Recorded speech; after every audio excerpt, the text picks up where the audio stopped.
És mondta az Úr Mózesnak: mikor elindulsz, hogy visszatérj Egyiptomba, meglásd, hogy mindazokat a csodákat véghez vidd a fáraó előtt, melyeket kezedbe adtam, én pedig megkeményítem az ő szívét, és nem bocsátja el a népet. Ezt mond azért a fáraónak: így szólt az Úr, elsőszülött fiam az Izrael. Ha azt mondom néked, bocsásd el az én fiamat, hogy szolgáljon nékem, és te vonakodol elbocsájtani, íme én megölöm a te elsőszülött fiadat. És lőn az úton egy szálláson, elejébe áll az Úr, és meg akarja valahogy ölni. De Cippóra egy éles követ veve, és lemetszi az ő fiának előbőrét, és lába elé veté mondván: bizony vérjegyesen vagy te nékem. És békét hagyja néki. Akkor mondta: vérjegyes a körülmetélkedésért. Ezen a ponton mondja azt Isten Mózesnek, hogy mondja azt a fáraónak, hogy az elsőszülött fiam Izrael, engedd el az elsőszülött fiamat, mert ha nem, akkor én megölöm a te elsőszülött fiadat.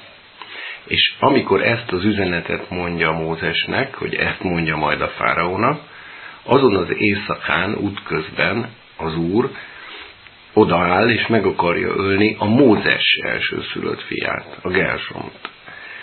Ekkor kap észbe a Cippóra, villámgyorsan körülmetéli a gyereket és odadobja az előbőrt, mire a gyerek életben marad.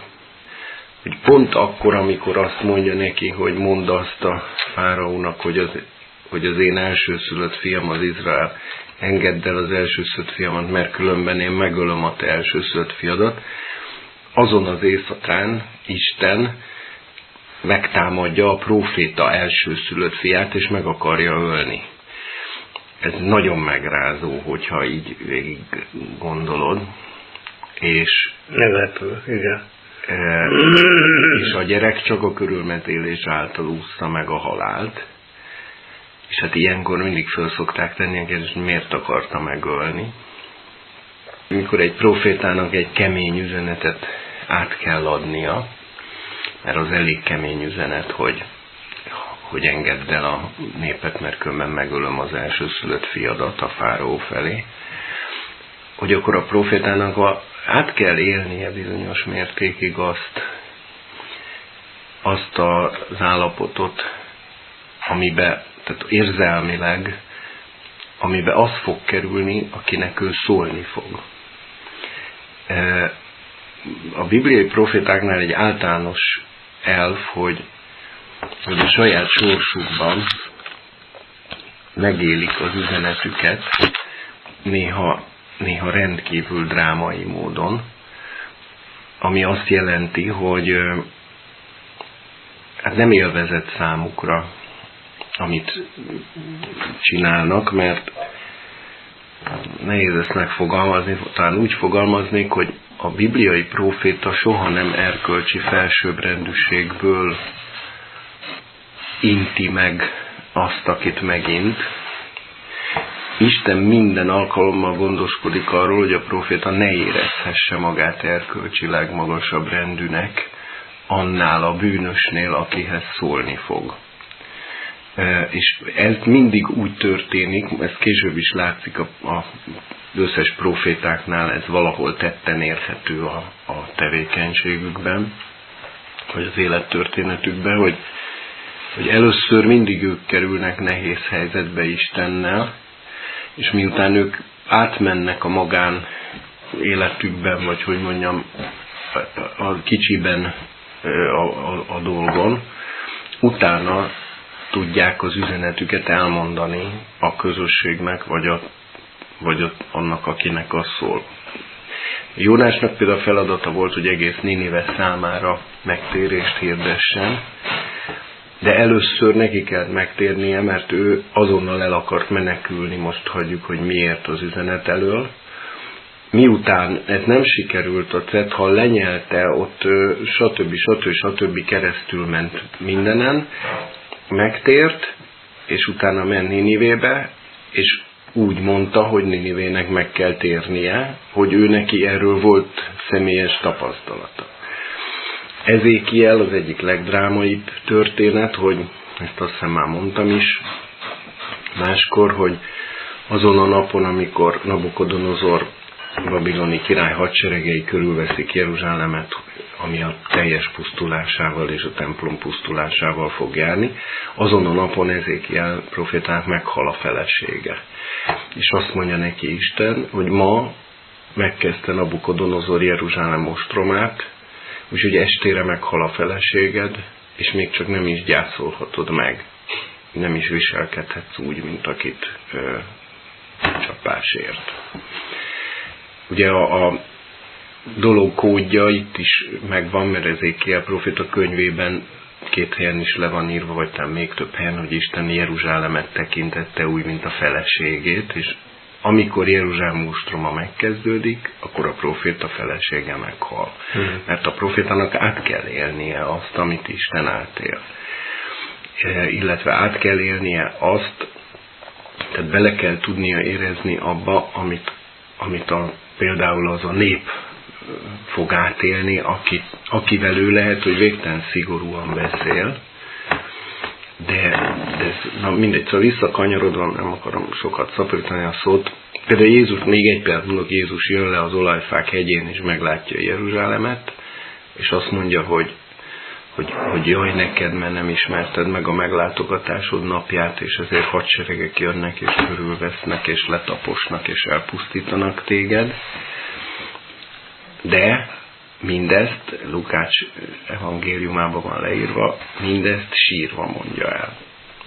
Tehát, hogy a proféták soha nem örültek, tehát néha kellett nekik kemény üzeneteket átadniuk, de ezeket soha nem örömmel adták át, és Isten úgy gondoskodott arról, hogy a proféta ne abból a fajta ilyen erkölcsi felsőbbrendűség érzésből szóljon, hogy na majd én megmondom nektek a tutit, gonosz bűnösök, dögöljetek meg, pusztuljatok a pokolba, vagy akármi, mert én tudom, hogy mi a jó.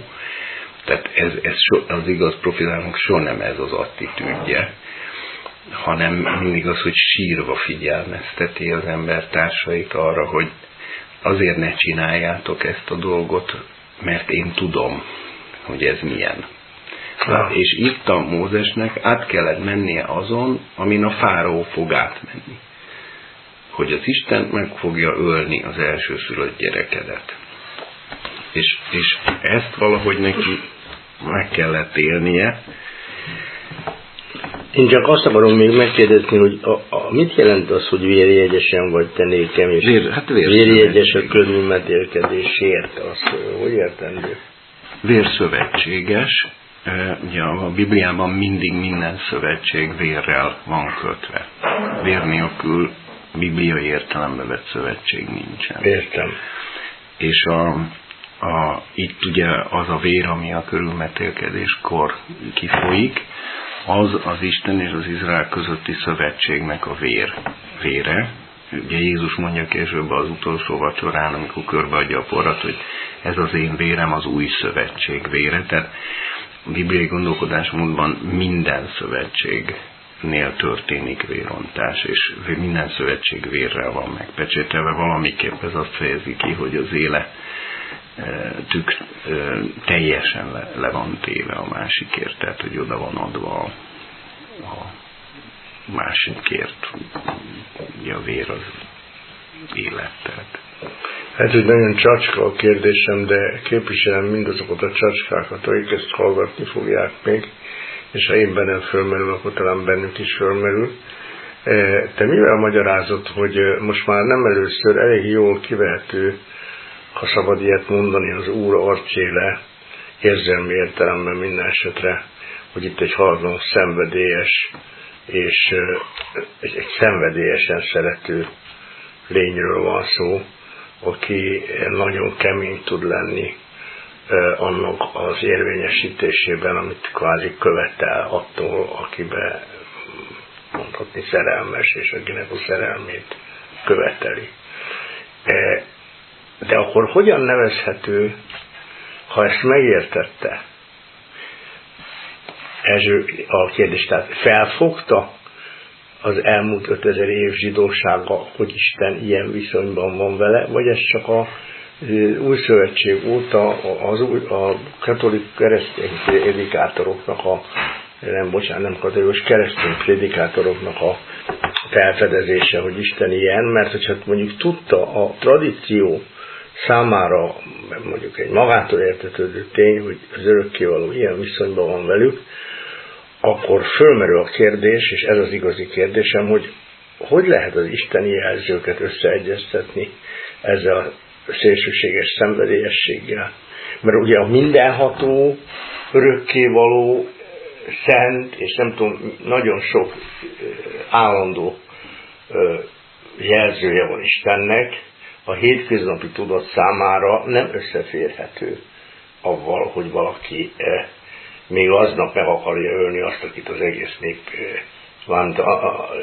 ugye azt, nem csak a gyerekét, vagy a gyerekét akarja megölni, igen, aki neki a legfontosabb, szinte érthetetlen, amit csinál, mert ugye akkor hogy fogja teljesíteni a küldetését? Én azt hiszem, hogy az ortodox zsidóságnak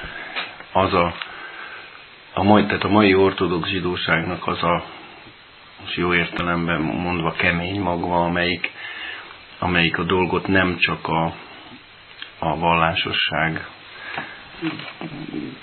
sematizmusra szintjén éli meg, hanem szívből, és azért itt ilyenek vannak, tehát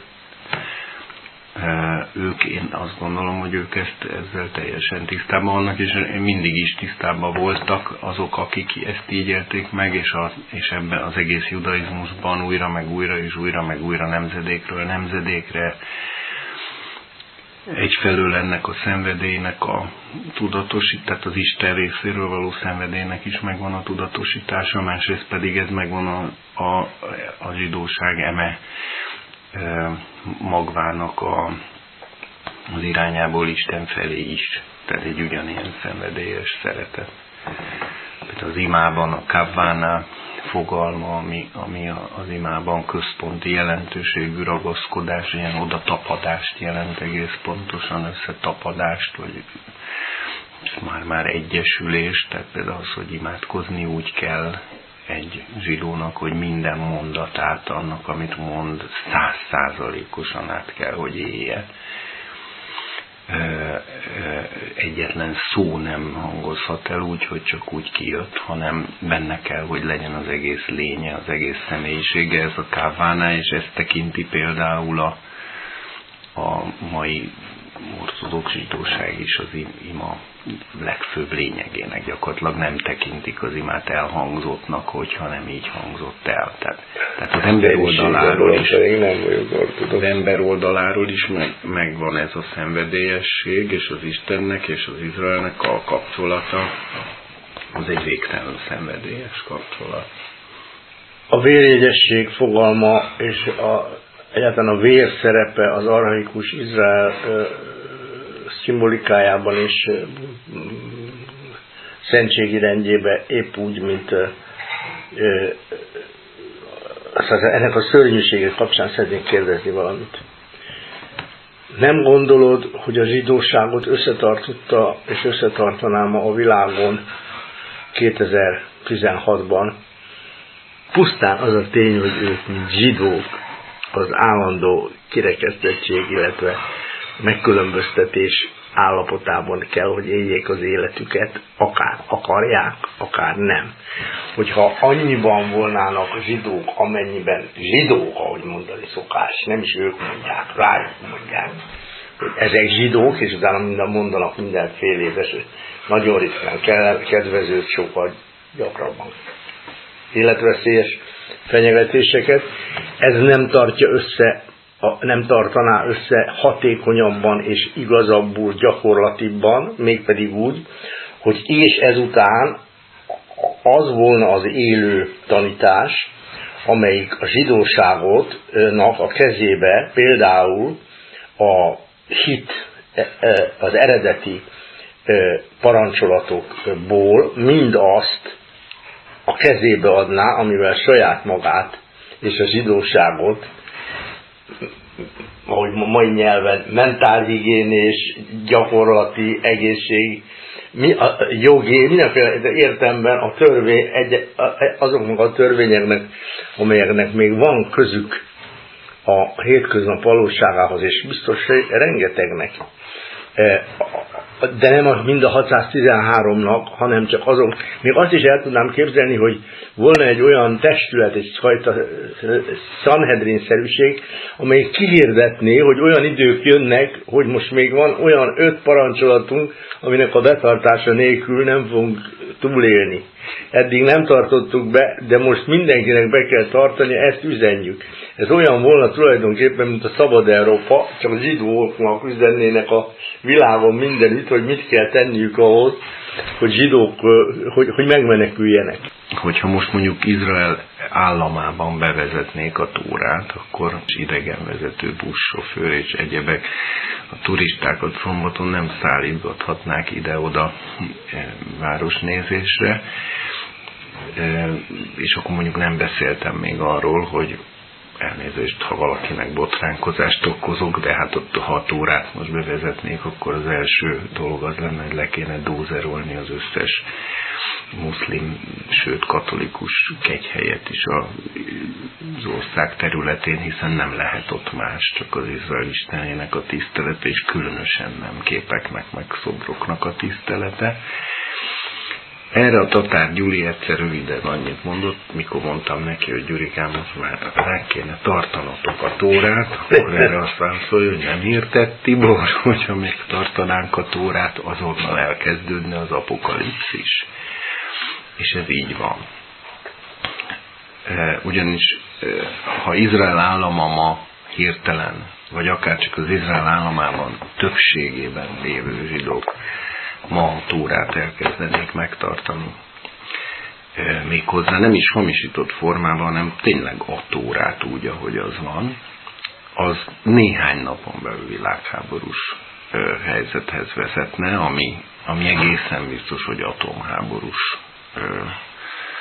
jellegű világháború jelentene, és ezért az, hogy Izraelnek a Tórához való viszonya, a diaszpora zsidóságnak a Tórához való viszonya, mert diaszporában viszont a Tórát nem lehet, tehát a 613 parancsból kb. 90 tartható meg diaszporában.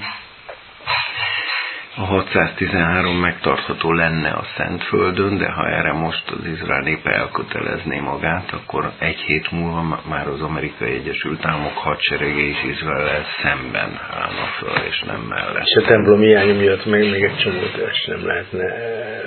Igen, de pontosan ezért, mivel akkor az Izraelnek azonnal lépéseket kellene tennie a templom felépítésére, ez pedig azonnal világháborúhoz vezet, hiszen ehhez el kell távolítani a templom hegyről. Ez fantasztikus, nem, hogy egy templom felépítése világháborúhoz vezet. Most mindentől függetlenül. Ez a lényege jelenleg szerintem az egész világpolitikán. Vagy templom, vagy világháború. Igen. Hát ez elképesztő. Hát, és erre mondják azt, akik a dolgot nagy bibliai ismerettel és nagy mélységben átgondolják, hogy ez nem más, tehát amit te most megfogalmaztál, ez nem más, mint az, amit a judaizmus úgy hív, hogy Hevlé HaMashiach, a messiás születési fájdalmai. Tehát amiben mi most élünk, mint üdvözleti korszakban, az tulajdonképpen a messianisztikus kor, illetve a messiás eljövetelének keresztényként újra eljövetelének a szülési fájdalmai, és ez a szülési fájdalomnak a lényege az Izraelnek és a Tórának a kapcsolatában áll, amit hogyha az ember gyakorlati szinten mélyen végiggondol és megél, akkor egy olyan szintű, tehát a jelenlegi emberiség egész struktúrájának, vagy hogy mondjam, egész rendszerének kell gyökeresen megváltoznia ahhoz, hogy Izrael meg tudja tartani a Tórát. Mert, hogy így mondjam, jelenleg az emberiség nem engedi meg Izraelnek, hogy a Tórát megtartsa. és amennyiben Izrael úgy döntene, hogy most szeretné a Tórát megtartani, akkor az emberiség egységesen Izraellel szembe fordulna, mert ezt nem tűrheti el az emberiség, hogy úgy mondjam. És ez a szülési fájdalom, amit így nevezett, Hát ez nem túl költői ezen a helyzet komolyságához képest? Nem költői, a Biblia nagyon sokszor hasonlítja ezt mert a végidőkbeli apokaliptikus konfliktusnak a spirituális magva az ez, hogy Izrael meg tud-e térni a Tórához. Úgy, hogy közben az emberiség, amely a sátántól is erőteljesen befolyásolva van, gyakorlatilag mindent megtesz annak érdekében, hogy ezt megakadályozza. És az emberiségben kicsit magát a zsidóságot is beleértem, mert a zsidóság jelentős része is óriási belső harcot is folytat, a zsidó szívnek is belső kérdés, tehát ott ez magánéleti belső kérdés is nyilvánvalóan, hogy én megtérjek el a Tórához, vagy ne, és ha igen, akkor hogyan, és mennyire, és mit jelent egyáltalán ez számomra. Plusz ez egy közösségi kérdés is, mert még egy fontos sajátossága a Tórának, hogy egyedül nem lehet megtartani, csak közösségben. Tehát nem, igen, a nép. Tehát csak a nép együtt tud megtérni, amíg az egész nép nem tér meg, addig egyetlen zsidó sem tud egyénileg teljesen megtérni a Tórához. Én itt érzem zseniálisan az ötletemet. Azt tenné néppé a zsidóságot, hogyha a lezsidózás puszta ténye zsidóvá tenne mindenkit, mert azt mindenki úgy is élné meg, mint közösséget azokkal, akiket zsidónak tekintenek. Pedig az egész emberiség közérdeke, mert hogyha a zsidóság nem hordozza a Tórát, nem képviseli a Tórát, akkor a Tóra nincs képviselve, és akkor az emberiségnek nincs Isten ismerete. Elveszik az Isten ismeret.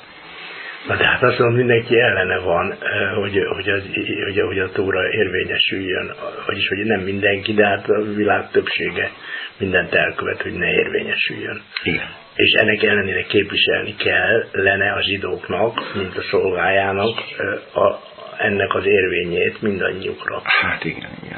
Mert hogy sajnos az emberiség és az Isten között azért nem egy harmonikus viszony áll fönn jelenleg, és, hanem egy konfliktusos viszony, és ezért az emberiségben Istent képviselni, az egy konfliktusos. Mert egy reménylet Istenről van szó, de hogyha mindenki ellene van, akkor milyen értelemben létezhet a kapcsolat? Hát ez nagyon jó kérdés. A Kierkegaard úgy kezdi a Keresztény Hitiskolája című könyvet, hogy látjuk Jézust, amíg széttárt karokkal áll, és azt mondja, hogy gyertek hozzám mindnyájan, akik megfáradtatok és megterheltettetek, és én nyugalmat adok nektek, és egy hatalmas tömeget látunk, mely menekül előle. Szólott pedig vala az Úr Mózesnak és Áronnak Egyiptom földén mondván, ez a hónap legyen néktek a hónapok elseje. Első legyen ez néktek az esztendő hónapjai között.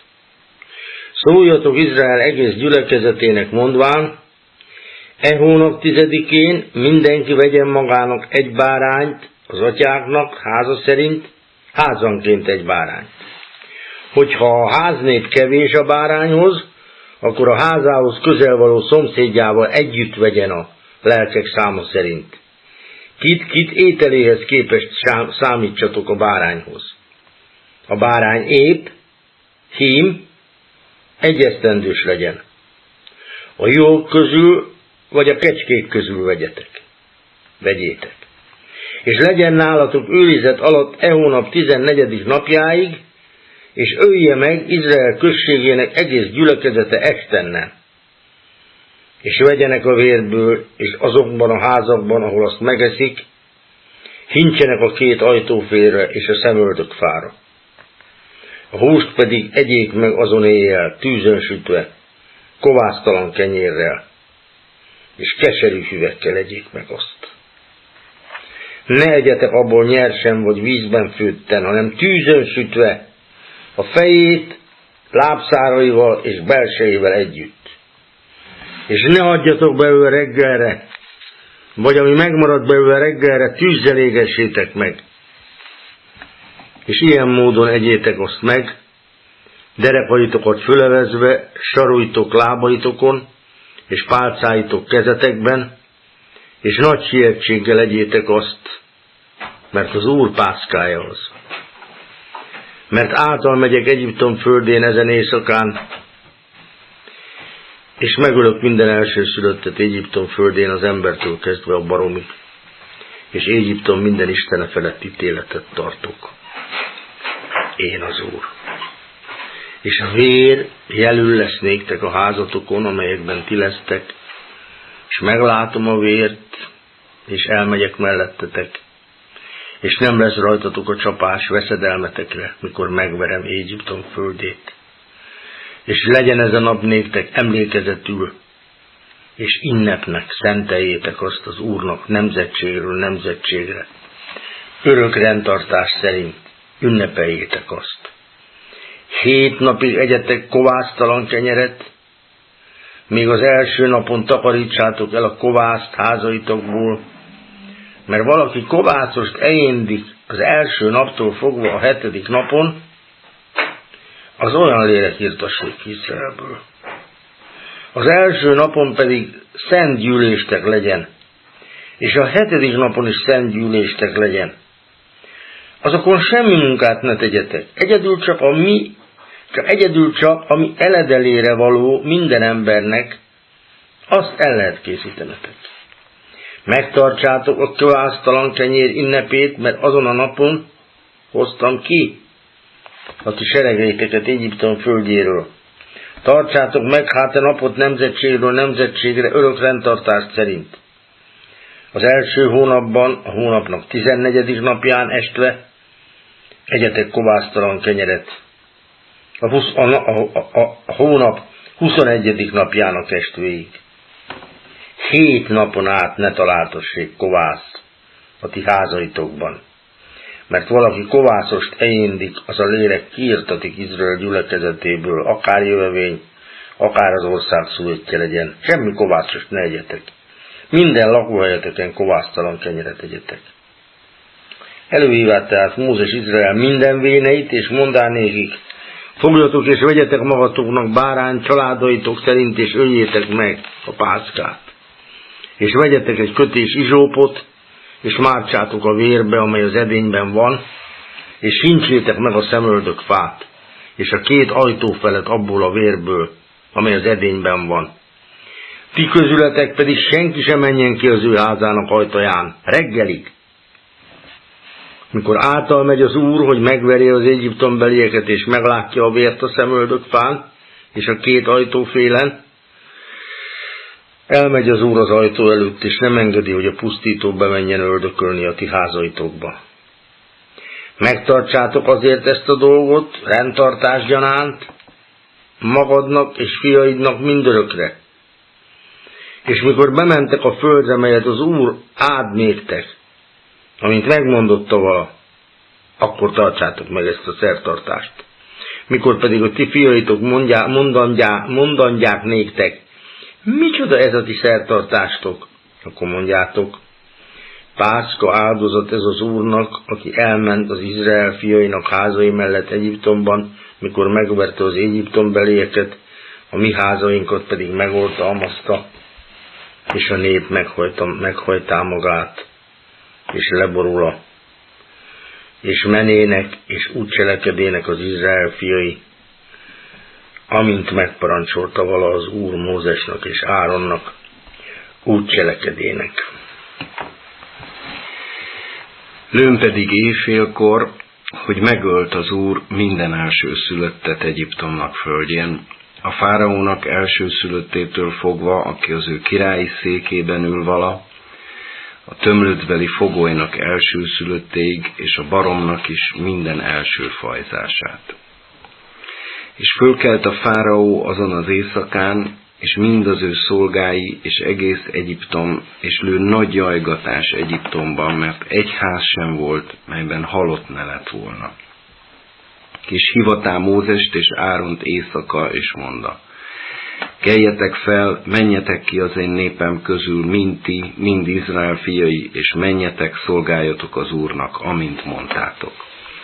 Juhaitokat is, barmaitokat is vegyétek, amint mondátok, és menjetek el, és áldjatok engem is.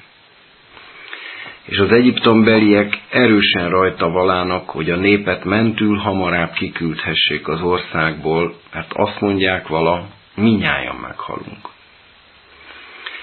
És a nép az ő tésztáját minek előtte megkelt volna, sütőteknőivel együtt ruhájába kötve vállára veté. Az Izrael fiai pedig Mózes beszéde szerint cselekedének, és kérének az egyiptomberiektől ezüstedényeket és aranyedényeket, meg ruhákat, az Úr pedig kedvessé tette vala a népet az egyiptombeliek előtt, hogy kérésükre hajlának, és kifoszták az egyiptombelieket.